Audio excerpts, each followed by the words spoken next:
നമുക്ക് ഇന്നത്തെ ധ്യാനം പ്രാർത്ഥനയോടുകൂടി ആരംഭിക്കാം. ദൈവത്തിൻ്റെ പരിശുദ്ധ ആത്മാവേ, നീ എഴുന്നള്ളി ഞങ്ങളുടെ ഹൃദയങ്ങളിലേക്ക് വരണമേ. അടിയനെ സമർപ്പിക്കുകയാണ്. അധരങ്ങളെ തുറന്ന് പരിശുദ്ധാത്മാവ് വാക്കുകളെ തന്ന് നീ തരുന്ന ആ വാക്കുകൾ, നീ തരുന്ന ആശയങ്ങൾ പറയുവാൻ അടിയനെ ബലപ്പെടുത്തണമേ. ആഴമായ അർത്ഥതലങ്ങളിലേക്ക് ഞങ്ങളെ കൊണ്ടുപോകണമേ. ഈ ശ്രോതാക്കൾക്ക് എല്ലാം കർത്താവ് ഈ വചനങ്ങളുടെ ഹൃദയത്തിൽ പതിയാനും ജീവിതത്തിന് നവീകരണവും മാറ്റങ്ങളും ഉണ്ടാകാനും കർത്താവിനെ മുറുകെ പിടിച്ച് യേശു ക്രിസ്തുവിൽ ആശ്രയിച്ച് രക്ഷകനായി സ്വീകരിച്ച് നിത്യജീവൻ പ്രാപിക്കുവാൻ തക്കവണ്ണം അവരെ നീ ബലപ്പെടുത്തി അനുഗ്രഹിക്കണമെന്ന് പ്രാർത്ഥിക്കുന്നു. നിൻ്റെ ആത്മാവ് ഞങ്ങളുടെ കൂടി ഇരിക്കട്ടെ. യേശു കർത്താവിൻ്റെ നാമത്തിൽ തന്നെ ആമീൻ. ഇന്ന് നമ്മൾ ചിന്തിക്കുന്നത് ഗലാത്യ ലേഖനം 5-ാം അധ്യായം 25-ാം വാക്യം മുതൽ നമ്മൾ തുടങ്ങുകയാണ്.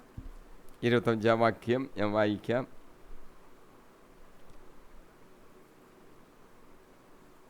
നമ്മൾ ആത്മാവിലാണ് ജീവിക്കുന്നതെങ്കിൽ നമുക്ക് ആത്മാവിൽ വ്യാപരിക്കാം. നമ്മൾ വ്യാപരിക്കേണ്ടത് ആത്മാവിൽ വ്യാപരിക്കണം. നമ്മൾ ജീവിക്കുന്നത് ആത്മാവിലാണെന്നാണല്ലോ നമ്മൾ പറഞ്ഞു വച്ചിരിക്കുന്നത്. മുൻ വാക്യങ്ങളിൽ നമ്മൾ അതൊക്കെയാണ് പറഞ്ഞത്. നമ്മൾ ആത്മാവിൽ ജീവിക്കുന്നു. അപ്പം നമുക്ക് ആത്മാവിൽ തന്നെ വ്യാപരിക്കാം. നാം ജീവിക്കുന്നത് തന്നെ കർത്താവിൻ്റെ നാവിൽ നിന്ന് വീഴുന്ന ഓരോ വാക്കുകൊണ്ടുമാണ്. നമുക്ക് ജീവൻ തന്നത് തന്നെ കർത്താവ് തന്നതാ, ജീവശ്വാസം ഊതി. ഇപ്പോൾ നമ്മൾ ജീവിക്കുന്നത് കർത്താവിൻ്റെ വാക്കുകൾ കൊണ്ടാണ്. അവൻ്റെ നാവിൽ നിന്ന് വീഴുന്ന ഓരോ വാക്കുകൊണ്ടുമാണ് നാം ജീവിക്കുന്നത്. ഓരോ വാക്കെന്ന് പറയുമ്പോൾ പ്രത്യേകം ഓർത്തോണം, ഏതെങ്കിലും അവിടെ ഇവിടെയും കുറച്ച് നമ്മൾ സ്വീകരിച്ച് അങ്ങനെ അങ്ങ് ജീവിക്കാമെന്നല്ല അതിൻ്റെ അർത്ഥം. പൂർണ്ണമായിട്ടും എല്ലാ വാക്കുകളും, ഓരോ വാക്കുകളും പ്രധാനപ്പെട്ടതാണ്. അത് സ്വീകരിച്ച് നമ്മൾ ജീവിക്കണം. നിയമാവർത്തനം 8:3 ഇങ്ങനെ പറഞ്ഞിരിക്കുന്നു: അവിടുന്ന് നിങ്ങളെ എളിമപ്പെടുത്തുകയും വിശപ്പറിയാൻ വിടുകയും നിങ്ങൾക്കും നിങ്ങളുടെ പിതാക്കന്മാർക്കും അപരിചിതമായിരുന്ന മന്ന കൊണ്ട്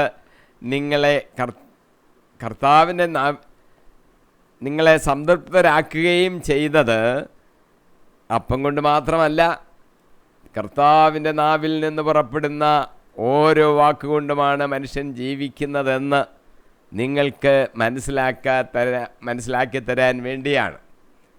ഇത് ഇസ്രായേൽ ജനം മരുഭൂമിയിൽ കൂടെ നടന്നപ്പോഴത്തെ അനുഭവമാണ്. മന്ന കൊണ്ട് അവർ തൃപ്തിപ്പെടുന്നു. ഓരോ ദിവസവും ആവശ്യമായ മന്ന കൊടുക്കുന്നു. അങ്ങനെ ചെയ്തെങ്കിലും ഓരോ ദിവസത്തെ കൊടുത്തുള്ളൂ. അവർ വിശപ്പറിയാൻ ചിലപ്പോൾ ഇടയാക്കുന്നു. എന്തുകൊണ്ടാണ് അങ്ങനെ നയിച്ചുകൊണ്ട് പോയത് എന്ന് ചോദിച്ചാൽ, ഈ അപ്പം കൊണ്ട് മാത്രമല്ല മനുഷ്യൻ ജീവിക്കുന്നത്, കർത്താവിൻ്റെ വായിൽ നിന്ന് പുറപ്പെടുന്ന ഓരോ വാക്കുകൊണ്ടുമാണെന്ന് നിങ്ങൾ മനസ്സിലാക്കാൻ വേണ്ടിയാണ് എന്ന് അർത്ഥം. യേശു കർത്താവ് ഈ ഭൂമിയിലായിരുന്നപ്പോൾ പിശാച് വന്ന് പരീക്ഷിക്കുന്നത് നമുക്കറിയാം. ആ പിശാചിനെ തോൽപ്പിക്കാൻ യേശു കർത്താവ് ഉദ്ധരിച്ചത് ദൈവവചനങ്ങൾ തന്നെയാണെന്നും നമുക്ക് കാണുന്നുണ്ട്. അത് നമ്മൾ ശ്രദ്ധിക്കണം.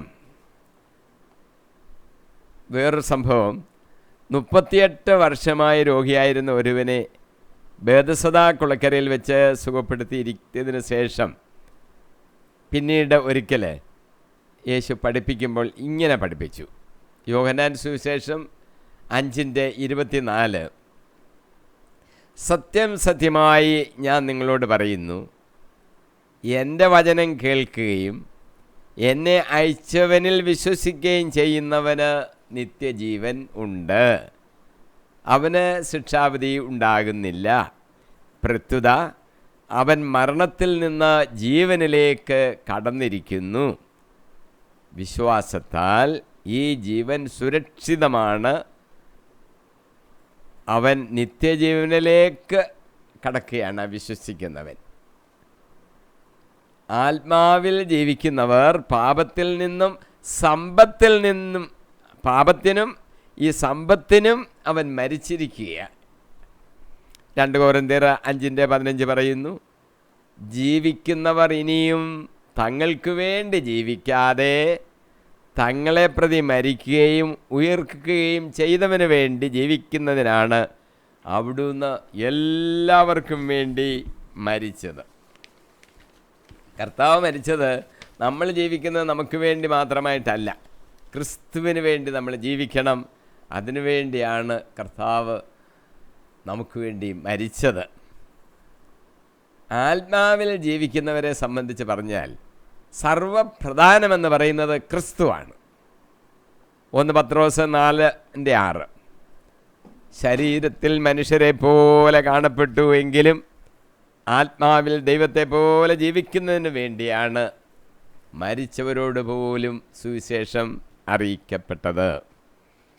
ക്രിസ്തു എന്ന് പറഞ്ഞാൽ ജീവൻ തന്നെയാണ്. ജീവൻ, അത് ക്രിസ്തു തന്നെയാണ് ജീവൻ. യോഹന്നാൻ സുവിശേഷം 1:4 അവനിൽ ജീവനുണ്ടായിരുന്നു, ആ ജീവൻ മനുഷ്യരുടെ വെളിച്ചമായിരുന്നു. സമൃദ്ധമായ ജീവനാണ് ക്രിസ്തു നൽകുന്നത് എന്ന് നമ്മൾ ഓർക്കണം. യോഹന്നാൻ സുവിശേഷം 10:10 യേശു പറയുകയാണ്, ഞാൻ വന്നിരിക്കുന്നത് അവർക്ക് ജീവൻ ഉണ്ടാകാനും അത് സമൃദ്ധമായി ഉണ്ടാകാനുമാണ്. നമുക്ക് ജീവൻ ഉണ്ടാകണം, ആത്മീയ ജീവൻ ഉണ്ടാകണം. അത് ഒരല്പം ഉണ്ടായാൽ പോരാ. ഏതാണ്ടൊരു അടി കൊണ്ട് ചത്തെന്നായിരിക്കുന്ന ഒരു പാമ്പ്, ജീവനുണ്ടോ? ജീവനുണ്ട്, പക്ഷെങ്കിൽ അതിന് സഞ്ചരിക്കാൻ ഒക്കുന്നില്ല. അങ്ങനത്തെ ഒരവസ്ഥ പോരാ. നമ്മുടെ ജീവൻ എന്ന് പറയുന്നത് സമൃദ്ധമായ ജീവനാകണം. യേശു നമുക്ക് വേണ്ടി വന്നതും മരിച്ചതും നമുക്ക് സമൃദ്ധമായ ജീവൻ ഉണ്ടാകാനാണ്. യേശു ക്രിസ്തു മരിച്ചവർക്ക് ജീവൻ നൽകുന്നു. യോഹന്നാൻ്റെ സുവിശേഷം 11:25 പറയുന്നു, യേശു അവളോട് പറഞ്ഞു, ഞാനാണ് പുനരുത്ഥാനവും ജീവനും.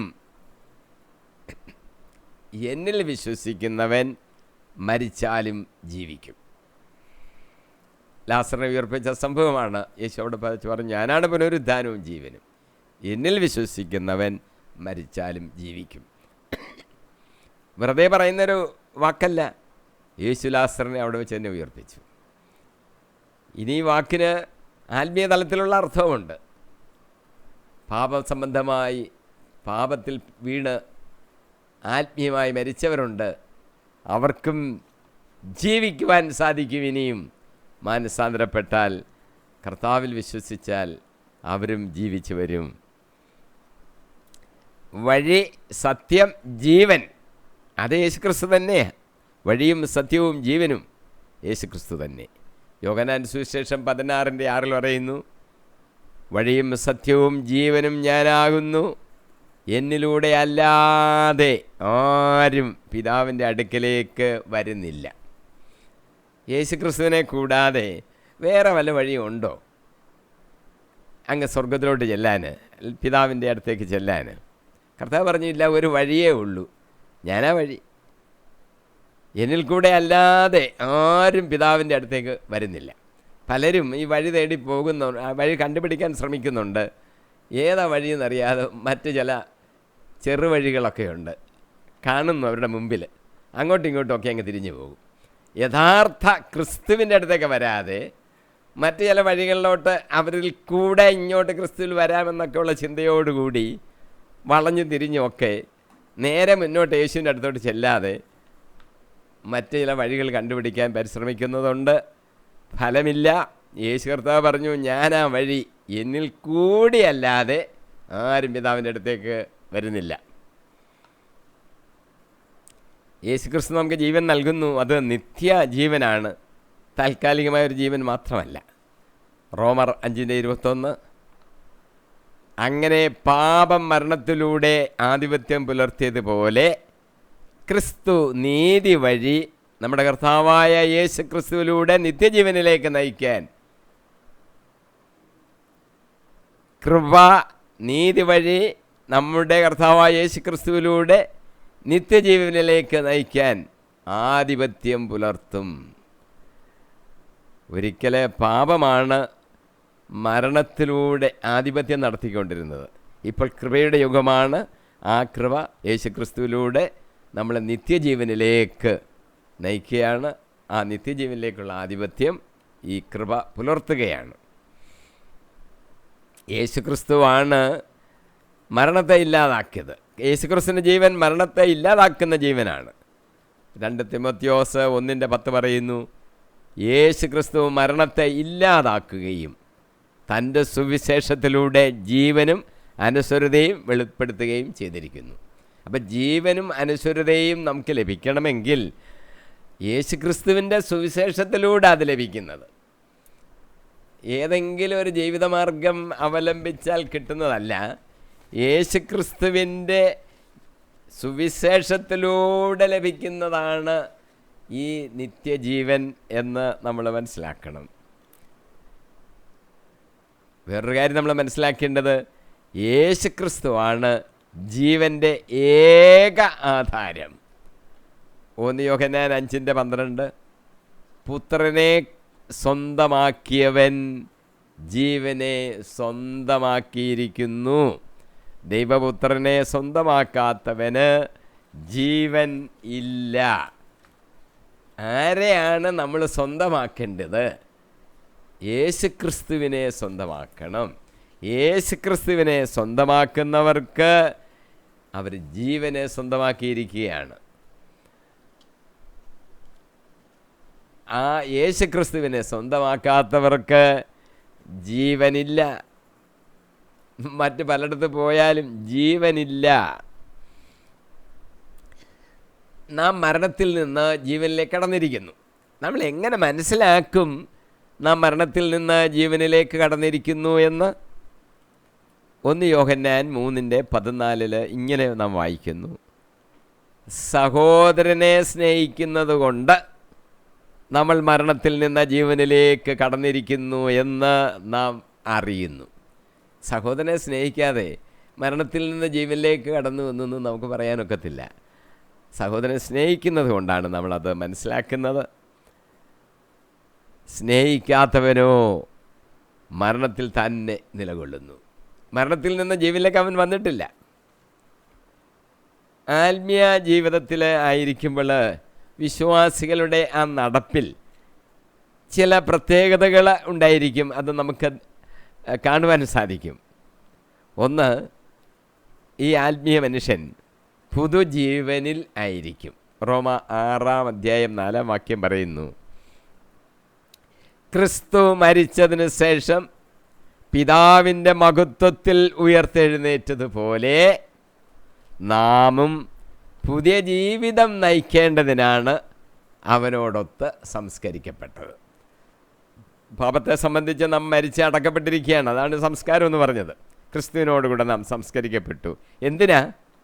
ക്രിസ്തു മഹത്വത്തിൽ ഉയർത്തെഴുന്നേറ്റതുപോലെ നാം ഒരു പുതിയ ജീവിതം നയിക്കാനാണ് അങ്ങനെ മാറ്റപ്പെട്ടത്. ഒരു പുതിയ ജീവിതം നയിക്കണം. രണ്ടാമതൊരു കാര്യം, അവർ നയിക്കപ്പെടുന്നത് വിശ്വാസത്താലായിരിക്കും. 2 കൊരിന്ത്യർ 5:7 പറയുന്നു, ഞങ്ങൾ നയിക്കപ്പെടുന്നത് വിശ്വാസത്താലാണ്, കാഴ്ചയാലല്ല. ഞങ്ങൾക്ക് നല്ല ധൈര്യമുണ്ട്. വിശ്വസിക്കുന്നവർക്ക് ധൈര്യപ്പെടാം. അവരത് കണ്ടാലെന്ന പോലെ അങ്ങ് വിശ്വസിക്കുകയാണ്. വിശ്വാസത്താലാണ് ഒരു വിശ്വാസി, ക്രിസ്ത്യ വിശ്വാസി മുന്നോട്ട് പോകുന്നത്. അവർക്ക് നല്ല ധൈര്യത്തോടുകൂടി പോകാം. മൂന്നാമത്തൊരു കാര്യം, വിളിക്ക് യോഗ്യമായ ജീവിതം നയിക്കണം. നമ്മളെ വേർതിരിച്ച് വിളിച്ചിരിക്കുകയാണ് പുത്രസ്ഥാനത്തേക്ക്. ആ വിളിക്ക് യോഗ്യമായ രീതിയിൽ നമ്മൾ ജീവിക്കണം. പുത്രൻ എന്നെങ്കിൽ യേശുവിൻ്റെ പുത്രൻ, ദൈവപുത്രൻ എന്നുള്ള നിലയിൽ നമ്മൾ ജീവിക്കണം. എഫേസോസ് 4:1 പറയുന്നു, നിങ്ങൾക്ക് ലഭിച്ച വിളിക്ക് യോഗ്യമായ ജീവിതം നിങ്ങൾ നയിക്കുവീൻ. നാലാമതൊരു കാര്യം, അവർ സ്നേഹത്തിലാണ് ജീവിക്കുന്നത്. എഫേസോസ് 5:1 പറയുന്നു, ക്രിസ്തു നിങ്ങളെ സ്നേഹിച്ചതുപോലെ നിങ്ങളും സ്നേഹത്തിൽ ജീവിക്കുവീൻ. അവിടുന്ന് നമുക്ക് വേണ്ടി സുരഭില കാഴ്ചയും ബലിയുമായി തന്നെ ദൈവത്തിന് സമർപ്പിച്ചു. അതുപോലെ നാമും നമ്മളെ തന്നെ മറ്റുള്ളവർക്ക് വേണ്ടി സമർപ്പിക്കണം. സ്നേഹത്തിലായിരിക്കണം നമ്മുടെ ജീവിതം. അടുത്തൊരു കാര്യം എടുത്തു പറയുന്നത്, നമ്മൾ സൂക്ഷ്മതയോടെ നടക്കണം. നമ്മുടെ നടപ്പ് സൂക്ഷ്മതയോടെ ആയിരിക്കണം. എഫേസോസ് 5:17 പറയുന്നു, ഭോഷന്മാരെ ആകാതെ കർത്താവിൻ്റെ അഭീഷ്ടമെന്തെന്ന് നാം മനസ്സിലാക്കണം. നമ്മളൊരു കാര്യം ചെയ്യാൻ തുടങ്ങുമ്പോൾ കർത്താവിൻ്റെ അഭീഷ്ടം എന്തെന്ന് മനസ്സിലാക്കി വേണം പ്രവർത്തിക്കുവാൻ. നമുക്ക് ഇത് കൊള്ളാൻ നല്ലതാണെന്നും പറഞ്ഞ് നമ്മളങ്ങ് ചെയ്ത് തുടങ്ങിയാൽ പോരാ. കർത്താവിൻ്റെ ഇഷ്ടം ഈ കാര്യത്തിൽ എന്തായിരിക്കും എന്ന് നമ്മൾ അന്വേഷിക്കണം, നമ്മൾ ചിന്തിക്കണം, പ്രാർത്ഥിക്കണം. കർത്താവേ, നിൻ്റെ ഇഷ്ടം മാത്രം നിറവേറണം എന്ന് നമ്മൾ പറയണം. കർത്താവിൻ്റെ ഹിതം നിറവേറുകയായിരിക്കണം നമ്മുടെ ഹിതം. വേറൊന്നും നമ്മൾ നോക്കണ്ട. നമുക്ക് ചില ആഗ്രഹങ്ങളൊക്കെ കാണും, അതനുസരിച്ച് അന്നും അല്ല നമ്മൾ ജീവിക്കുകയും പ്രവർത്തിക്കുകയും ചിന്തിക്കുകയും ഒക്കെ ചെയ്യേണ്ടത്. കർത്താവേ, നിൻ്റെ ഹിതം എന്താണെന്ന് എനിക്ക് ഈ കാര്യത്തിൽ വെളിപ്പെടുത്തി തരണമേ എന്ന് പ്രാർത്ഥിച്ചുകൊണ്ട് കർത്താവിൻ്റെ ഹിതമനുസരിച്ച് ചെയ്താൽ മതി. ആറാമതൊരു കാര്യം, അവർ പ്രകാശത്തിൽ സഞ്ചരിക്കും, ഇരുട്ടിലല്ല. ചിലർ ഇരുട്ടിൽ സഞ്ചരിക്കാൻ താല്പര്യപ്പെടുന്നവരുണ്ട്, അങ്ങനെയല്ല, പ്രകാശത്തിൽ സഞ്ചരിക്കും. 1 യോഹന്നാൻ 1:7 പറയുന്നു, അവിടുന്ന് പ്രകാശത്തിൽ ആയിരിക്കുന്നത് പോലെ നമ്മളും പ്രകാശത്തിൽ സഞ്ചരിക്കുന്നെങ്കിൽ നമുക്ക് പരസ്പരം കൂട്ടായ്മയുണ്ടാകും. കർത്താവ് സ്നേഹമാണ്, നമ്മളും എല്ലാവരെയും സ്നേഹിക്കണം. സ്നേഹമാകുന്ന ആ പ്രകാശത്തിൽ നമ്മളായിരിക്കുമ്പോൾ നമുക്കെല്ലാവരുമായിട്ടൊരു കൂട്ടായ്മ ഉണ്ടാകും. അവിടുത്തെ പുത്രനായ യേശുവിൻ്റെ രക്തം എല്ലാ പാപങ്ങളിൽ നിന്നും നമ്മെ ശുദ്ധീകരിക്കുന്നു. ഈ പാപത്തെക്കുറിച്ച് ഇത്രയങ്ങ് ചിന്തിച്ചാൽ മതി. ഞാൻ പാപിയാണെന്ന് പറഞ്ഞങ്ങ് മാറിയിരിക്കുകയല്ല.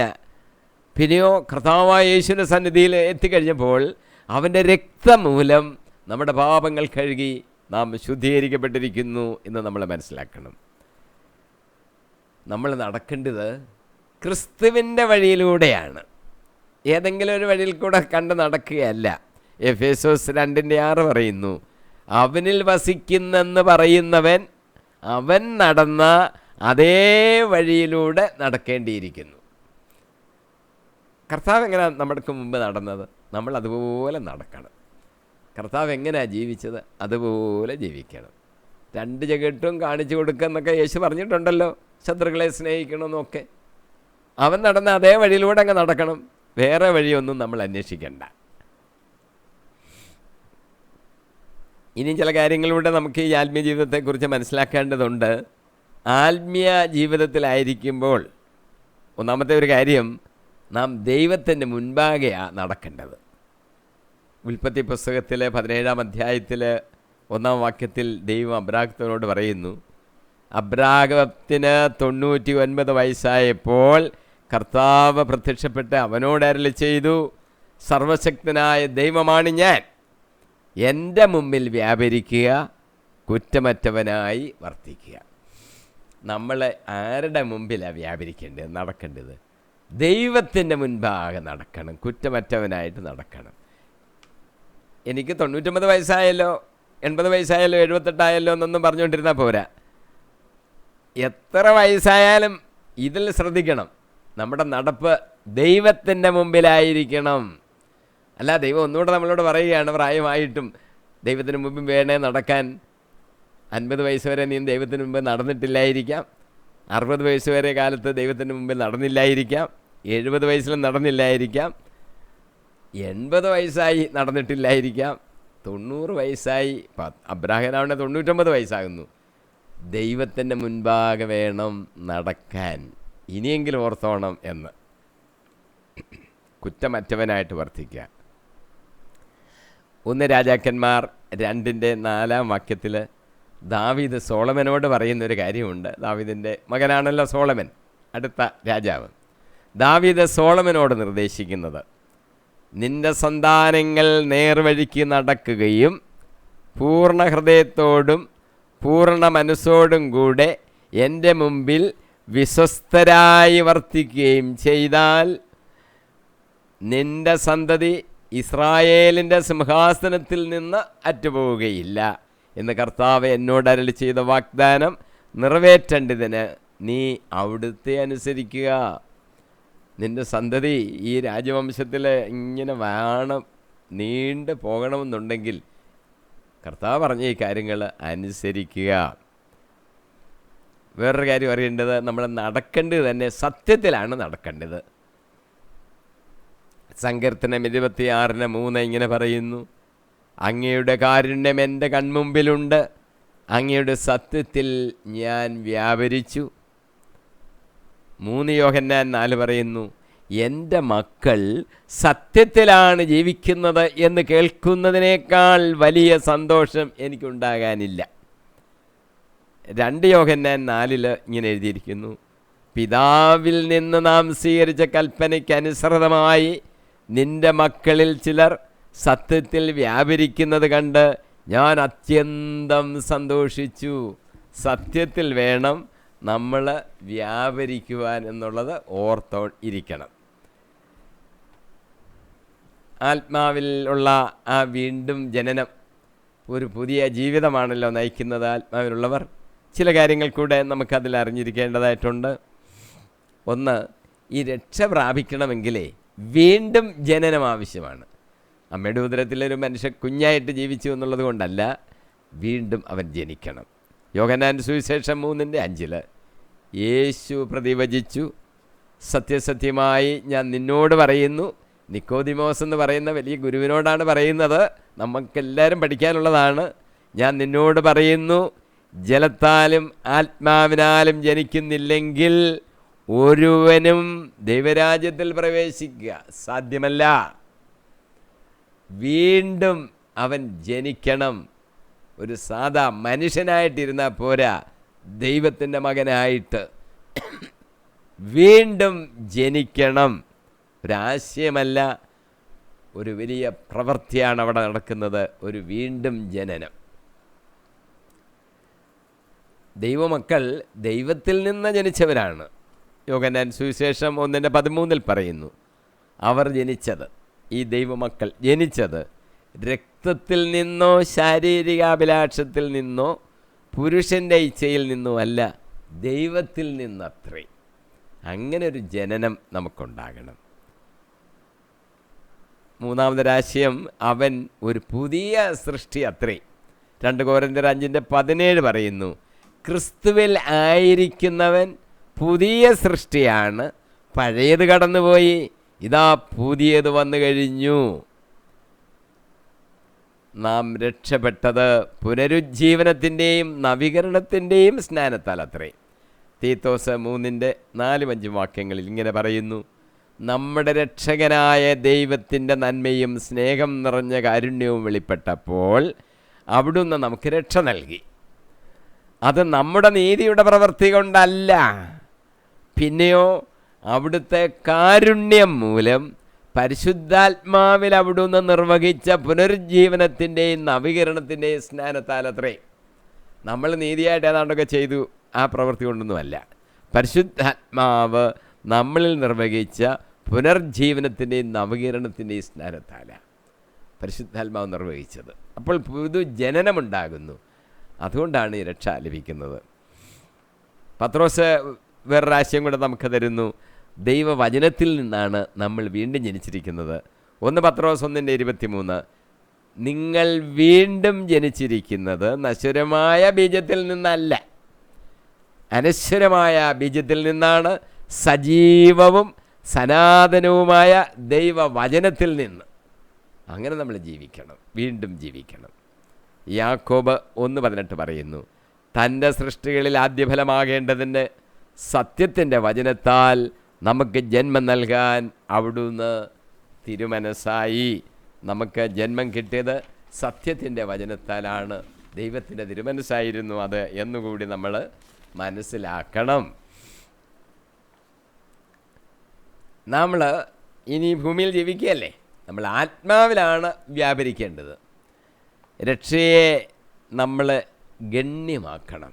നമുക്ക് രക്ഷ ലഭിച്ചു എന്നൊക്കെ പറഞ്ഞു അങ്ങനെ ഇന്ന് ഇരിക്കുകയായിരിക്കാം. നമ്മൾ അത് കാര്യമായി പരിഗണിക്കണം. അത് കാര്യമായി ഗണിക്കാതിരുന്നാൽ ചിലർ ഗണിക്കുന്നില്ല. അതിൻ്റെ ചില കാരണങ്ങളാണ് നമ്മളിപ്പോൾ ചിന്തിക്കാൻ പോകുന്നത്. ഒന്ന്, അവർക്കൊരു യഥാർത്ഥ മാനസാന്തരം ഉണ്ടായിട്ടില്ല. എസെക്കിയേൽ 33:9-11 വാക്യങ്ങളിൽ ഇങ്ങനെ എഴുതിയിരിക്കുന്നു: ദുഷ്ടനോട് തൻ്റെ മാർഗത്തിൽ നിന്ന് പിന്തിരിയാൻ നീ താക്കീത് കൊടുത്തിട്ടും അവൻ പിന്തിരിയാതിരുന്നാൽ അവൻ തൻ്റെ ദുർവൃത്തിയിൽ തന്നെ മരിക്കും. ദുഷ്ടൻ അങ്ങ് മരിക്കും. എസെക്കിയേലിനോടാണ് പറയുന്നത്. എന്നാൽ നീ നിൻ്റെ ജീവനെ രക്ഷിക്കും. കാര്യം നീ അത് പറഞ്ഞല്ലോ അവരോട് പറയുക, ദൈവമായ കർത്താവ് അരുളി ചെയ്യുന്നു, ഞാനാണേ ദുഷ്ടൻ മരിക്കുന്നതിലല്ല, അവൻ ദുർമാർഗത്തിൽ നിന്ന് പിന്തിരിഞ്ഞ് ജീവിക്കുന്നതിലാണ് എനിക്ക് സന്തോഷം. പിന്തിരിവീൻ, തിന്മയിൽ നിന്ന് നിങ്ങൾ പിന്തിരിവീൻ. ഇസ്രായേൽ ഭവനമേ, നിങ്ങൾ എന്തിനു മരിക്കണം? എസെക്കിയാലിനോട് അത് പറയാൻ പറഞ്ഞു. എസെക്കിയാൽ പറഞ്ഞതുകൊണ്ട് എസെക്കിയാൽ മരിക്കുന്നില്ല. പക്ഷെ ദുഷ്ടൻ അതനുസരിക്കുന്നില്ലെങ്കിൽ അവൻ മരിക്കുക തന്നെ ചെയ്യും. ചിലർക്ക് രക്ഷയുടെ അനുഭവത്തിലേക്ക് വന്ന് ആ നിത്യജീവനിലേക്ക് പ്രവേശിക്കാൻ തടസ്സമുണ്ടാക്കുന്ന കാര്യങ്ങളെ അവർ പല വിധത്തിലുള്ള മറ്റ് വ്യാപാരങ്ങളിൽ അങ്ങ് മുഴുകിയിരിക്കുക. അവർക്ക് സമയമില്ലെന്ന് അവർ പറയുന്നത്. ലൂക്കോസിൻ്റെ സുവിശേഷം 14-ാം അധ്യായത്തിൽ ഒരു സദ്യയ്ക്ക് ക്ഷണിക്കപ്പെട്ടവരുടെ ഒരു ഉപമ യേശു പറയുന്നുണ്ട്. വളരെ പേര് സദ്യയ്ക്ക് ക്ഷണിക്കപ്പെട്ടിരുന്നു. സദ്യയ്ക്ക് സമയവുമായി. ക്ഷണിക്കപ്പെട്ടവരൊക്കെ വരാനായിട്ടുള്ള വിവരം അറിയിച്ചു. അവരെല്ലാവരും ഒന്നുപോലെ ഒഴിവ് പറയാൻ തുടങ്ങി. ഒരുവൻ പറയുക, ഞാൻ ഇച്ചിരി വയൽ വാങ്ങിച്ചു, അങ്ങോട്ട് പോകണം. മറ്റൊരാൾ പറഞ്ഞു, ഞാൻ 5 ജോടി കാളകളെ ഇങ്ങോട്ട് വാങ്ങിച്ചു, അതിനെ ഒന്ന് പരിശോധിക്കാൻ പോകണം. ഒരാൾ പറഞ്ഞു, ഞാൻ കല്യാണം കഴിച്ചതേ ഉള്ളൂ, ഇപ്പം എനിക്ക് അങ്ങോട്ട് വരാനായിട്ട് നിവൃത്തിയില്ല. അതൊക്കെയാ കാരണങ്ങൾ. അവസാനം യജമാനൻ പറഞ്ഞു, ക്ഷണിക്കപ്പെട്ടവരിൽ ഒരുവൻ പോലും എൻ്റെ വിരുന്ന് ആസ്വദിക്കുകയില്ല. നമ്മളെ ക്ഷണിച്ചിരിക്കുകയാണെന്നൊക്കെ നമ്മൾ പറഞ്ഞുകൊണ്ട് നടക്കും. പക്ഷേ ആ വിരുന്ന് ആസ്വദിക്കാൻ അവസരം കിട്ടത്തില്ല. കാരണം നമ്മൾ ഓരോ ഒഴിവൊഴികേറും ഞങ്ങൾ മാറിപ്പോവുകയാണ്. ക്ഷണിച്ചാലും ചെല്ലുന്നില്ല. അതാണ് കഷ്ടം. ചിലരെങ്ങനെയാണെന്ന് വെച്ചാൽ, ഇതൊക്കെ നല്ലത് തന്നെ, പക്ഷെ ഇപ്പോൾ എനിക്ക് വേറെ ചില കാര്യങ്ങളൊക്കെ ഉണ്ട്, അതുകൊണ്ട് പിന്നീട് ആകാം. അതൊക്കെ ഞാൻ പിന്നീട് ശ്രദ്ധിച്ച് പഠിച്ച് മാനസാന്തരപ്പെട്ട് നിത്യജീവനിലേക്ക് പോകാനുള്ള വഴിയിലോട്ടൊക്കെ വന്നേക്കാം, ഇപ്പോൾ അല്ല, കുറച്ച് കഴിയട്ടെ, പിന്നീടാകാം എന്ന് വയ്ക്കുന്നവരുണ്ട്. അപ്പസ്തോല പ്രവൃത്തികൾ 24-25 ഒരു സംഭവം കാണുവാൻ സാധിക്കും. പൗലോസ് തടവിൽ കിടക്കുക, ഫെലിക്സിൻ്റെ തടവിൽ. ഫെലിക്സ് അങ്ങ് തടവിലിട്ടേക്കുവാ, പൗലോസിനെ വിട്ടയക്കുന്നുമില്ല. ഒരു ദിവസം ഫെലിക്സ് പൗലോസിൻ്റെ വിളിപ്പിച്ച്, അദ്ദേഹത്തിൻ്റെ ഭാര്യയുണ്ട്, വിളിച്ച് പൗലോസിൽ നിന്ന് യേശു ക്രിസ്തുവിനെക്കുറിച്ച് കേൾക്കാൻ ആഗ്രഹിച്ചു. യഥാർത്ഥത്തിൽ ഫെലിക്സിന് പൂർണ്ണമായിട്ടും യേശു ക്രിസ്തുവിനെക്കുറിച്ച് അറിഞ്ഞ് രക്ഷയിലേക്കൊന്നും വന്നിട്ടുള്ള ആളല്ല, എങ്കിലും കേട്ടിട്ടുണ്ട്. കുറേ കൂടെയൊക്കെ ഒന്ന് കേൾക്കണമെന്ന് എന്തോ ഒരു മനസ്സിൽ തോന്നലുണ്ട്. അതുകൊണ്ടാണ് യേശുവിനെക്കുറിച്ച് ഈ കാരാഗ്രഹത്തിൽ കിടക്കുന്ന പൗലോസിനെ ഒന്ന് വിളിപ്പിച്ചു. പൗലോസ് പ്രസംഗിച്ച വിഷയം നീതി, ആത്മനിയന്ത്രണം, ന്യായവിധി ഇവയെക്കുറിച്ച് പ്രസംഗിച്ചു. ആത്മനിയന്ത്രണം എന്നൊക്കെ പറഞ്ഞപ്പോഴത്തേന് ഫെലിക്സിന് മനസ്സിലൊരു പ്രശ്നമുണ്ടായി. ഫെലിക്സിൻ്റെ ഭാര്യ ദ്രുസില്ല. യഥാർത്ഥത്തിൽ ആ സ്ത്രീ വേറൊരാളുടെ ഭാര്യ ആയിരുന്നവളാണ്. ഈ ഫെലിക്സിന് അവളെ ആഗ്രഹമുണ്ടായിട്ട് ക്ഷുദ്രപ്രയോഗമൊക്കെ ചെയ്ത് വശത്താക്കിയെന്നാണ് ആൾക്കാർ പറയുന്നത്. ഏതായാലും ഇപ്പോൾ ഫെലിക്സിൻ്റെ ഭാര്യയാണ്. ആത്മനിയന്ത്രണമില്ലാത്തതിൻ്റെ ഒരു ഫലമാണെന്ന് നമുക്ക് മനസ്സിലാക്കാം. പൗലോസ് പ്രസംഗിക്കുന്നത് ആത്മനിയന്ത്രണത്തെക്കുറിച്ചാണ്. പിന്നെ ന്യായവിധിയെക്കുറിച്ചും പറഞ്ഞു. ഇതെല്ലാം കേട്ടപ്പോൾ തന്നെ ഫെലിക്സിന് ആകപ്പാടെ ഒരു വലിയ ഭയമായി. അപ്പോൾ ഫെലിക്സ് പറഞ്ഞു, ദേശാധിപതിയാണ്, പൗലോസേ, ഇപ്പോഴൊന്ന് നിർത്ത്, എനിക്ക് ഒത്തിരി വേറെ ചില കാര്യങ്ങളുണ്ട്, പിന്നീട് നിന്നിൽ നിന്ന് ഞാൻ കേൾക്കാം. തൽക്കാലം അവിടെ അങ്ങ് നിർത്തി. അവർ ഇറങ്ങി. പൗലോസ് വീണ്ടും തടവിൽ തന്നെ കിടന്നു. പിന്നീട് ഒരിക്കൽ പോലും ഫെലിക്സിന് അങ്ങനെ ദൈവവചനം കേൾക്കുവാൻ ഒരവസരം ഉണ്ടായില്ല. മാനസാന്തരപ്പെടുവാൻ തക്ക വാതിലിൻ്റെ അടുത്ത് വരെ എത്തിയിട്ടും മാനസാന്തരപ്പെടുവാൻ സാധിക്കാതെ പോയത് പിന്നീടാകട്ടെ എന്നുള്ള ഒരു ചിന്ത കൊണ്ട്, ഒരു തീരുമാനവും കൊണ്ടുപോകാം. പലരും അങ്ങനെ പറ്റിപ്പോകുന്നവരുണ്ട്. പിന്നീടാകട്ടെ, ഇപ്പം കുറേ കാലം ഞാൻ യൗവനമല്ലേ, ഞാൻ ഇങ്ങനെയൊക്കെ ഒന്ന് ജീവിക്കട്ടെ, അത് കഴിഞ്ഞിട്ട് ഞാൻ മാനസാന്തരപ്പെട്ട് അങ്ങ് സ്വർഗത്തിലോട്ട് പോകാനുള്ള വഴി അങ്ങ് ചെല്ലാമെന്നൊക്കെ വിചാരിക്കുന്ന പലരുമുണ്ട്. പക്ഷേ കാര്യം നടക്കത്തില്ല. കാരണം പിന്നീടാകട്ടെന്ന് പറഞ്ഞാൽ അതിനവസരം കിട്ടത്തില്ല. ഇപ്പോഴാണ് രക്ഷയുടെ ദിനം, വിളി ഇപ്പോഴാണ്, അതിന് കേൾക്കുക. എന്തൊരു മാറ്റം ഉണ്ടാകുമായിരുന്നു ആ ഫെലിക്സിന്. ഇത് തന്നെ നമുക്കും സംഭവിക്കും. നമ്മുടെ വിളി കേൾക്കുവാൻ നമ്മൾ തയ്യാറായിരിക്കണം. ചിലരുടെ ഹൃദയം കഠിനമായി പോകും. അങ്ങനെയുള്ളവർക്കും രക്ഷയുടെ അനുഭവത്തിലേക്ക് കടന്നു വരാനായിട്ട് ഒക്കാതെ വരും. പൗലോസിൻ്റെ പ്രവർത്തനങ്ങളിൽ തന്നെ ഒരു അനുഭവം കൂടെ നമുക്ക് ചിന്തിക്കാം. അപ്പോസ്തല പ്രവർത്തനങ്ങൾ 28:27 പൗലോസ് റോമിൽ കാരാഗ്രഹത്തിൽ കിടക്കുകയാണ്. റോമിൽ കാരാഗ്രഹത്തിൽ കിടക്കുമ്പോൾ വീട്ടു തടങ്കലിലായിട്ട് ഇടാനായിട്ടുള്ള അനുവാദമൊക്കെ ഉണ്ടായിരുന്നു. വീട്ടു തടങ്കലിൽ കിടക്കുകയാണ് പൗലോസ്. 1.5 വർഷം വീട്ടു തടങ്കലിലായിരുന്നു. ആ അവസരത്തിൽ പോലും പൗലോസ് ആൾക്കാരെ കൂട്ടി വരുത്തി സുവിശേഷം അറിയിക്കുന്നുണ്ടായിരുന്നു, യഹൂദന്മാരെ പ്രത്യേകിച്ചും. കാരണം അതിന് അനുവാദം കൊടുത്തിട്ടുണ്ടായിരുന്നു. പൗലോസ് റോമിൽ കാരാഗ്രഹത്തിൽ കിടക്കുമ്പോൾ ഒരു ദിവസം യഹൂദന്മാരോട് സംസാരിക്കുകയായിരുന്നു. യഹൂദന്മാരോടാകുമ്പോൾ ആദ്യം യേശുവിനെക്കുറിച്ച് പറയുന്ന ഒരു ഇൻട്രഡക്ഷൻ ഇല്ലാതെ അങ്ങ് പറയാൻ സാധിക്കും. പൗലോസ് സിനഗോഗുകളിലൊക്കെയാണ് ഈ പ്രസംഗത്തിൻ്റെ ആരംഭം കൊണ്ട് നടത്തുന്നത്. അത് നമുക്ക് കാണുവാൻ സാധിക്കും. യേശുവിനെക്കുറിച്ച് അവരെ ബോധ്യപ്പെടുത്തുവാൻ പൗലോസ് പരിശ്രമിച്ചു. അവൻ പറഞ്ഞത് ചിലർക്ക് ബോധ്യമായി, മറ്റ് ചിലർ അവിശ്വസിച്ചു. ആ പ്രസംഗത്തിൽ പലപ്പോഴും സംഭവിക്കുന്നത് എങ്ങനെയാണ്? കുറേ പേരൊക്കെ വിശ്വസിക്കും, മറ്റ് ചിലർ വിശ്വസിക്കത്തില്ല. പൗലോസ് ഇങ്ങനെ പറഞ്ഞു. വിശ്വസിക്കാത്തവരെ നോക്കി പൗലോസ് പറയുകയാണ്, പ്രവാചകനായ യേശയ്യായിലൂടെ പരിശുദ്ധാത്മാവ് നിങ്ങളുടെ പിതാക്കന്മാരോട് പറഞ്ഞിട്ടുള്ളത് ശരിയാണ്. അവർ കണ്ണുകൊണ്ട് കാണുകയും കാതുകൊണ്ട് കേൾക്കുകയും ഹൃദയം കൊണ്ട് മനസ്സിലാക്കുകയും ഞാൻ അവരെ സൂപ്പുകെടുത്തുകയും ചെയ്യുക അസാധ്യം. അത്രയ്ക്കും ഈ ജനതയുടെ ഹൃദയം കഠിനമായി തീർന്നിരിക്കുന്നു. ചെവിയുടെ കേൾവി മന്ദീഭവിച്ചിരിക്കുന്നു, കണ്ണ് അവർ അടച്ചു കളഞ്ഞിരിക്കുന്നു. ഹൃദയകാഠിന്യം മൂലം കേൾക്കുവാൻ തന്നെ താല്പര്യമില്ല, കേൾക്കുന്നില്ല, കേട്ടാലും അത് ഹൃദയത്തിലോട്ടൊന്നും സംഗ്രഹിക്കത്തില്ല. ഹൃദയകാഠിന്യമാണ് അതിൻ്റെ കാരണം. ഇങ്ങനെ ഇപ്പോഴും ആൾക്കാരുണ്ട്. സത്യം കേട്ടാലും അതിലോട്ട് ശ്രദ്ധിച്ച് മനസ്സിലാക്കി ആഴമായ ജ്ഞാനം ഉൾക്കൊള്ളുവാൻ തയ്യാറാക്കാത്തവർ ധാരാളമുണ്ട്.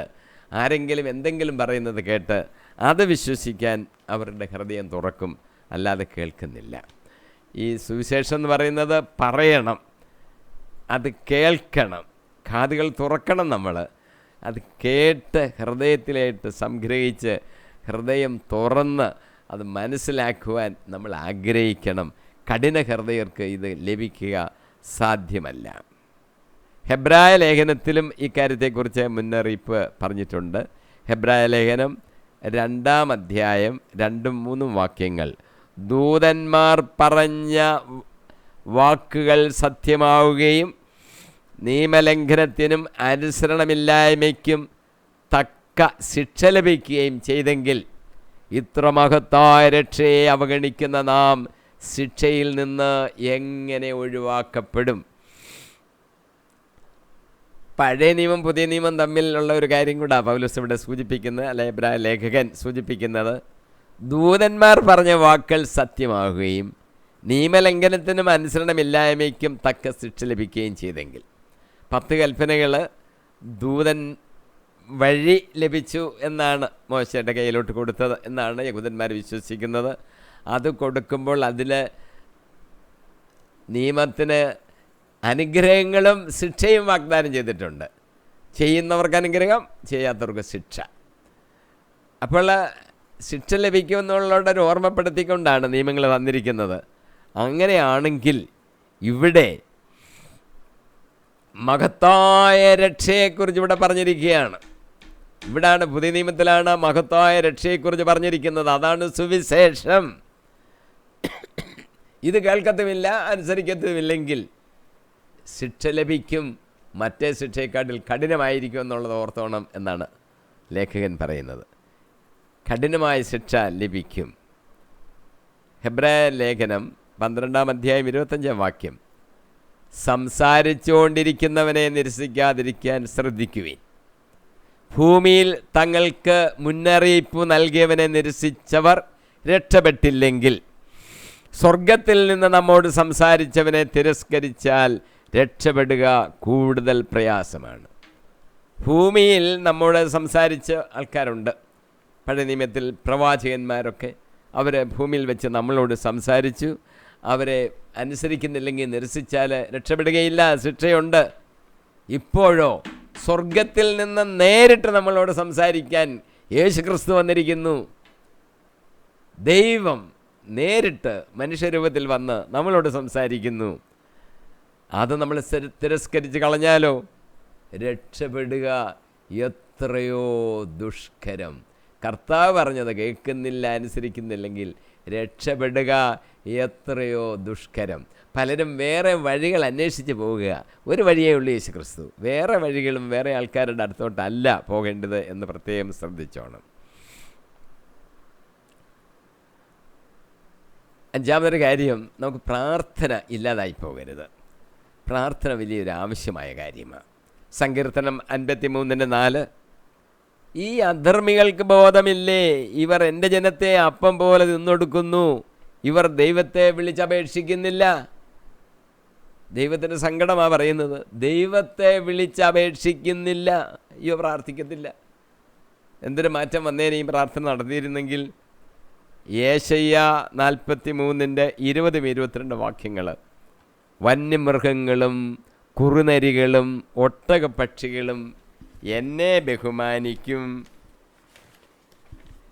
എന്നെ സ്തുതിച്ച് പ്രകീർത്തിക്കാൻ ഞാൻ സൃഷ്ടിച്ച് തെരഞ്ഞെടുത്ത ജനത്തിന് ദാഹജലം നൽകാൻ ഭൂമിയിൽ ജലവും വിജനപ്രദേശത്ത് നദികളും ഞാൻ ഒഴുക്കി. എന്നിട്ടും യാക്കോബേ, നീ എന്നെ വിളിച്ചപേക്ഷിച്ചില്ല, ഇസ്രായേലേ, നീ എൻ്റെ നേരെ മടുപ്പ് കാണിച്ചു. എന്തിനാ ദൈവം മനുഷ്യനെ സൃഷ്ടിച്ചത്? ദൈവത്തെ സ്തുതിച്ച് പ്രകീർത്തിക്കാൻ. ദൈവം സൃഷ്ടിച്ച് തെരഞ്ഞെടുത്ത, പിന്നെ ദാഹജലം ആവശ്യം വന്നപ്പോൾ മരുഭൂമിയിൽ വെച്ച് ദാഹജലം കൊടുത്ത്, വിജനദേശത്ത് നദികളെ ഒഴുക്കി, ഇങ്ങനെയെല്ലാം കൊണ്ടുവന്ന എന്നോട് വിളിച്ചപേക്ഷിക്കുവാൻ അവർക്ക് കഴിയുന്നില്ല. ഇത്രയെല്ലാം ഞാൻ ചെയ്തു, എന്നോട് വിളിച്ചപേക്ഷിക്കാൻ അവർക്ക് കഴിയുന്നില്ല. നീ എൻ്റെ നേരെ മടുപ്പ് കാണിച്ചു. ഇസ്രായേൽ ജനത്തെക്കുറിച്ച് ഇവിടെ പറയുന്നെങ്കിലും നമ്മുടെ ജീവിതത്തിൽ നമ്മൾ ഈ കാര്യങ്ങൾ ഓർക്കണം.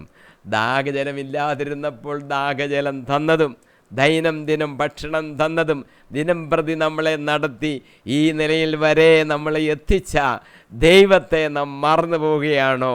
വിളിച്ചപേക്ഷിക്കാൻ നമുക്ക് സമയമില്ലേ? ദൈവത്തെ വിളിച്ചപേക്ഷിക്കുവാൻ നമുക്ക് സമയമില്ലേ? വേറെ ആരെങ്കിലും വിളിച്ചപേക്ഷിക്കുന്ന കാര്യമല്ല പറയുന്നത്, ദൈവത്തെ വിളിച്ചപേക്ഷിക്കുവാൻ നമുക്ക് സമയമില്ലേ? മത്തായി 7:26 നാം ഇങ്ങനെ വായിക്കുന്നു, നാം കേൾക്കുന്ന വചനം അനുസരിക്കേണ്ടതാണ്, അപ്പോഴാണ് നമ്മൾ വിവേകവതിയായ മനുഷ്യനെന്ന് വിളിക്കപ്പെടുന്നത്. കേട്ടാൽ പോരാ, അനുസരിക്കണം. അപ്പോൾ വിവേകവതിയായ മനുഷ്യൻ എന്ന് പറയും. അല്ലെങ്കിലോ ഭോഷനായ മനുഷ്യൻ എന്ന് വിളിക്കപ്പെടും. വചനം കേട്ട് അനുസരിക്കുന്നവൻ പാറമേൽ വീട് പണിതവനോട് തുല്യനാണ്. മഴ പെയ്തു, വെള്ളപ്പൊക്കമുണ്ടായി, കാറ്റ് ശക്തമായി അതിന്മേൽ അടിച്ചു, പക്ഷേ അത് വീണില്ല. കാറ്റൊക്കെ ശക്തമായിട്ട് അടിക്കുകയാണ്, വീഴത്തില്ല. കർത്താവിൻ്റെ വചനങ്ങൾ അനുസരിക്കാത്തവൻ മണൽപ്പുറത്ത് ഭവനം പണിതവനോട് സദൃശനാണ്. കാറ്റടിച്ചു, അത് വീണു. ആ വീട് വീണു, അതിൻ്റെ വീഴ്ച വലുതായിരുന്നു താനും, ഭയങ്കരമായ നിലയിൽ വീണുപോയി. അനുസരിക്കാഞ്ഞതിൻ്റെ കാരണമാണ്. മത്തായി 25:27 താലന്തുകളുടെ രൂപമായി യേശു പറഞ്ഞിട്ടുണ്ട്. അവിടെ ഇങ്ങനെ പറയുകയാണ്, ഒരു യജമാനൻ ഭൃത്യന്മാരെ വിളിച്ച് 5 താലന്ത്, 2 താലന്ത്, 1 ഈ വിധത്തിൽ അവരുടെ കഴിവനുസരിച്ച് അവർക്ക് കൊടുത്തിട്ട് അദ്ദേഹം ഒരു ദൂരയാത്ര ചെയ്യാൻ പോയതാണ്. ഇവരോട് വ്യാപാരം ചെയ്ത് സമ്പാദിച്ചോളാൻ പറഞ്ഞു. 5 കിട്ടിയവൻ വ്യാപാരം ചെയ്ത് 5 കോടി നേടി. 2 കിട്ടിയവൻ 2 കോടി നേടി. 3-ാമൻ ഒന്നും ചെയ്തില്ല, അത് കുഴിച്ചിട്ടു. യജമാനൻ തിരികെ വന്നപ്പോൾ കണക്ക് തീർക്കാൻ അവർ വന്നു. 1-ാമനോട് യജമാനൻ പറഞ്ഞു, നല്ലവനും വിശ്വസ്തനുമായ ഭൃത്യ എന്നവനെ വിളിക്കുന്നത്. നമ്മൾ ചെയ്താൽ നമ്മളെയും വിളിക്കും, നല്ലവനും വിശ്വസ്തനും ആയ ഭൃത്യ. 3 വാക്കുകളുണ്ട്. നല്ലവൻ, അയ്യോ നമ്മളെ നല്ലവനെന്ന് ദൈവം വിളിച്ചാൽ അതിൽ പരം എന്താണ്? രണ്ടാമത് വിശ്വസ്തൻ. വിശ്വസ്തൻ എന്ന ദൈവം നമുക്ക് സർട്ടിഫിക്കറ്റ് തന്നാൽ പിന്നെ അതിൽ പരം എന്താണ്? ഭൃത്യ. ഭൃത്യ എന്ന് പറഞ്ഞാൽ ദാസൻ എന്നുള്ളൊരർത്ഥമാണ്. ആരാണ് ദാസൻ? ദാസൻ എന്ന് പറഞ്ഞാൽ അടിമ എന്നുള്ളതാണ്. നമ്മൾ ദൈവത്തിൻ്റെ അടിമയാണെന്നാ. പക്ഷേ അടിമയെന്ന് വിളിക്കപ്പെടുന്നത് ആരാണ്? അബ്രാഹാം, മോശ തുടങ്ങിയ ആൾക്കാരെയാണ് ദാസർ എന്ന് പറയുന്നത്. പൗലോസും പറഞ്ഞിട്ടുണ്ട്, ഞാൻ കർത്താവിൻ്റെ ദാസൻ. നമ്മളെയും അങ്ങനെ വിളിക്കുവാണെങ്കിൽ എന്തൊരു സൗഭാഗ്യം. നല്ലവൻ, വിശ്വസ്തൻ, ഭൃത്യൻ. 2-ാമതിനും വന്ന കാര്യം പറഞ്ഞു, ഞാൻ 2 കൂടി സമ്പാദിച്ചു, കൊള്ളാം. നല്ലവനും വിശ്വസ്തനുമായ ഭൃത്യ. അനേക കാര്യങ്ങളിൽ അവരെ നിയമിക്കുന്നു. വിളിച്ചാൽ ഒരു വിളിയുണ്ട് എന്നും തീർന്നില്ല, അനേക കാര്യങ്ങളിൽ അവരെ നിയമിക്കുകയാണ്, അവർ നിയമിക്കപ്പെടുകയാണ്. ജോസഫ് ഫറവോൻ്റെ കൊട്ടാരത്തിൽ പ്രധാനമന്ത്രിയായി നിയമിക്കപ്പെട്ടു. ദാനിയേൽ വലിയ സ്ഥാനത്ത്, 2-ാം സ്ഥാനത്ത് നിയമിക്കപ്പെട്ടു. ഇവരോ അനേക കാര്യങ്ങളിൽ നിയമിക്കപ്പെടുകയാണ്. 2-ാമനും അത് എല്ലാം കിട്ടി. 3-ാമനും വന്ന് പറഞ്ഞു, എനിക്ക് പേടിയായിപ്പോയി. അയ്യോ, നീ വിതയ്ക്കാത്തിടത്ത് നിന്ന് ശേഖരിക്കുന്നവനല്ലേ, എനിക്ക് പേടിയായിപ്പോയി, ഞാനിത് കുഴിച്ചിട്ടിരുന്നു, ഇതാ നിൻ്റേത്. ദുഷ്ടനും മടിയനുമായ ഭൃത്യ, എൻ്റെ നാണയം പണവ്യാപാരികളുടെ പക്കൽ നിക്ഷേപിക്കാഞ്ഞതെന്ത്? ഞാൻ വന്നത് പലിശയോടുകൂടി വാങ്ങിക്കാമായിരുന്നല്ലോ. അതെടുത്ത് 10 താലന്തുള്ളവന് കൊടുത്തു. ഉള്ളവന് നൽകപ്പെടും, ഇല്ലാത്തവനിൽ നിന്ന് ഉള്ളതുപോലും എടുക്കപ്പെടും. ഉള്ളവന് കൊടുക്കപ്പെട്ടു, അവന് സമൃദ്ധി ഉണ്ടാകുകയും ചെയ്യും. ഇങ്ങനെയാണ് പറഞ്ഞിരിക്കുന്നത്. ഈ അനുഭവം നമ്മുടെ ജീവിതത്തിൽ ഉണ്ടാകും. ഇതൊക്കെ നമ്മൾ മനസ്സിലാക്കി വേണം നമ്മളിവിടെ ജീവിക്കുവാൻ. 26-ാം വാക്യം കൂടെ നമുക്ക് നോക്കാം. 26-ാം വാക്യം ഞാൻ വായിക്കാം. നാം പരസ്പരം പ്രകോപിപ്പിക്കുന്നവരും അസൂയപ്പെടുന്നവരും വ്യർത്ഥാഭിമാനികളും ആകാതിരിക്കട്ടെ. നാം ഒഴിഞ്ഞിരിക്കേണ്ട 3 തിന്മകളെക്കുറിച്ചാണ് ഇവിടെ ചൂണ്ടിക്കാട്ടിയിരിക്കുന്നത്. 1, നമ്മൾ പ്രകോപനം പാടില്ല. മത്തായി 5:22 യേശു കർത്താവ് പറയുകയാണ്, ഞാൻ നിങ്ങളോട് പറയുന്നു, സഹോദരനോട് കോപിക്കുന്നവൻ ന്യായവിധിക്ക് അർഹനാകും. സഹോദരനെ ഭോഷ എന്ന് വിളിക്കുന്നവൻ ന്യായാധിപ സംഘത്തിൻ്റെ മുമ്പിൽ നിൽക്കേണ്ടി വരും. വിഡ്ഢി എന്ന് വിളിക്കുന്നവനാകട്ടെ നരകാഗ്നിക്ക് ഇരയായിത്തീരും. യാക്കോബ് ഉപദേശിക്കുന്നത് കോപിക്കുന്നതിൽ മന്ദഗതിക്കാർ ആയിരിക്കണമെന്നാണ്. യാക്കോബ് 1:19 പറയുന്നു, എൻ്റെ പ്രിയ സഹോദരരെ, ഓർമ്മിക്കുവീൻ, നിങ്ങൾ കേൾക്കുന്നതിൽ സന്നദ്ധതയുള്ളവരും സംസാരിക്കുന്നതിൽ തിടുക്കം കൂട്ടാത്തവരും കോപിക്കുന്നതിൽ മന്ദഗതിക്കാരുമായിരിക്കണം. മനുഷ്യൻ്റെ കോപം ദൈവനീതിയുടെ പ്രവർത്തനത്തിന് പ്രേരണ നൽകുന്നില്ല. സങ്കീർത്തനം 37:8 പറയുന്നു, കോപത്തിൽ നിന്ന് അകന്നു നിൽക്കുക, ക്രോധം വെടിയുക, പരിഭ്രമിക്കാതിരിക്കുക, അത് തിന്മയിലേക്ക് മാത്രമേ നയിക്കൂ. സുഭാഷിതങ്ങൾ 14:17 പറയുന്നു, ക്ഷിപ്രകോപി ബുദ്ധിഹീനനായി പ്രവർത്തിക്കുന്നു, ബുദ്ധിമാൻ ക്ഷമാശീലനാണ്. പിന്നീട് നമ്മൾ ഉപേക്ഷിക്കേണ്ട ഒരു തിന്മയെന്ന് പറയുന്നത് അസൂയയെക്കുറിച്ചാണ്. സങ്കീർത്തനം 73:3 നമ്മളോട് പറയുന്നു. 3, 4, 17, 18 വാക്യങ്ങളിൽ പറയുന്നു, ദുഷ്ടരുടെ ഐശ്വര്യം കണ്ടിട്ട് അഹങ്കാരികളോട് എനിക്ക് അസൂയ തോന്നി. അവർക്ക് തീവ്രവേദനകളില്ല, അവരുടെ ശരീരം തടിച്ച് കൊഴുത്തിരിക്കുന്നു. എന്നാൽ ദേവാലയത്തിൽ ചെന്നപ്പോൾ അവരുടെ അവസാനം എന്തെന്ന് ഞാൻ ഗ്രഹിച്ചു. അങ്ങ് അവരെ തെന്നുന്ന സ്ഥലത്ത് നിർത്തിയിരിക്കുന്നു. അവർ നാശത്തിലേക്ക് വഴുതി വീഴാൻ അങ്ങ് ഇടയാക്കിയിരിക്കുന്നു. തിന്മ ചെയ്യുന്നവർ വലിയ ആൾക്കാരായി തടിച്ച് കൊഴുത്തൊക്കെ ഇരിക്കുമ്പോൾ അസൂയപ്പെടേണ്ട കാര്യമില്ല. കാര്യം അവർ തെന്നി വീഴുന്ന സ്ഥലത്താണ് നിൽക്കുന്നത്. സുഭാഷിതങ്ങൾ 3:31 പറയുന്നു, അക്രമിയുടെ വളർച്ചയിൽ അസൂയപ്പെടുകയോ അവൻ്റെ മാർഗം അവലംബിക്കുകയോ അരുത്. നമ്മൾ അക്രമികളുടെ മാർഗമൊന്നും അവലംബിക്കരുത്. യേശുവിനെ ഒറ്റിക്കൊടുത്ത് പീലാത്തോസിൻ്റെ മുമ്പിൽ കൊണ്ട് നിർത്തിയത് തന്നെ അസൂയ നിമിത്തമാണെന്ന് പീലാത്തോസിന് മനസ്സിലായിട്ടുണ്ടായിരുന്നു. മത്തായി 27:17, 18 വാക്യങ്ങളിൽ പറയുന്നു, അവർ ഒരുമിച്ച് കൂടിയപ്പോൾ പീലാത്തോസ് ചോദിച്ചു, ഞാൻ ആരെ വിട്ടുതരണമെന്നാണ് നിങ്ങൾ ആഗ്രഹിക്കുന്നത്? ബറാബാസിനെയോ ക്രിസ്തു എന്ന് വിളിക്കപ്പെടുന്ന യേശുവിനെയോ?